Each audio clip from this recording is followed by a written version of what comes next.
Alright guys, welcome back for another episode. I'd like to do a new series of something called Couch to 5K. I think if you're a beginner runner and you want to learn a little bit more about running, and maybe you aspire to do 5K. We're approaching spring, so it seems like there may be some more type of 5Ks, 10Ks starting to run this year. And so you might want to be able to start one of those. And so I'd like to do a series of maybe 8 weeks of going through a program and trying to get be able to finish your first 5K, or maybe you haven't ran in a long time, you like to maybe get back to running, and this program will definitely help out. So today what we're going to do is go step by step what you should do for the first week number 1 of the series, what to do during this running program. First thing you'd like to do is definitely want to make sure that you're warming up. Typically what I'll do is I'll do some leg swings, going forward about 10 times, making sure you're just doing some warm up.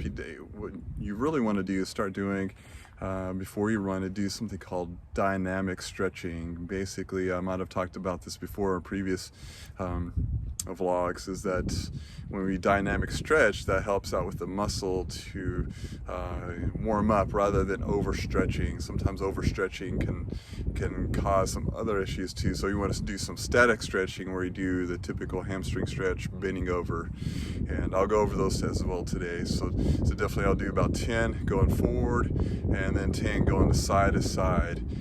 Those are very important exercises. Then I'll go ahead and do some lunges. When you lunge, you want to make sure that you keep that knee from going forward whenever you're lunging. So you're going to do about 10 or 20 of those repetitions. I think that's definitely really important, help stretch your hip flexors and engage your glutes a little bit more, getting your muscles ready there. And then I'll go ahead and do a little bit of some very gentle plyometric exercises, doing some skipping, and then maybe doing some butt kicks. That'll help out improve your warm-up. So you want to at least do this for about 5 minutes or so. So 5-minute warm-up will be sufficient enough.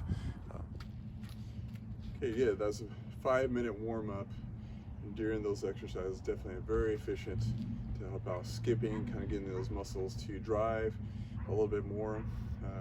Definitely. So the first week I'd like for you to do is to a walk, jog type of exercise. So day 1, you're going to do up to at least 30 minutes, walking for 2 minutes, and jogging for 30 seconds. And then do that for day 1. You'll do this 3 days a week, and then the second day you're going to jog for 1 minute and walk for 30 seconds for 30 minutes. And day number 3, you're going to walk for 1 minute and jog for 2 minutes. Do that for a whole week. 3 days a week is sufficient enough. And also what you would like to do is think about with the jogging, how hard should you be jogging. I would definitely keep it conversation. So if you're running with somebody, you want to make sure that you're able to conversate with that person. And also you can look at your heart rate. There's zone 2 is a good way to start off with if you're going to look at your heart rate. And so what that does, it helps build more mitochondria. Your mitochondria are your powerhouse of your aerobic system. And so the more mitochondria you have, the longer you're able to go at a certain pace. So eventually you'll be able to go faster as time goes on.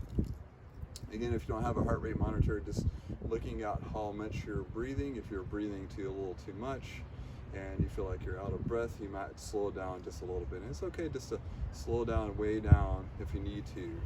Again, if you're just starting out, you don't want to go too fast, too quickly.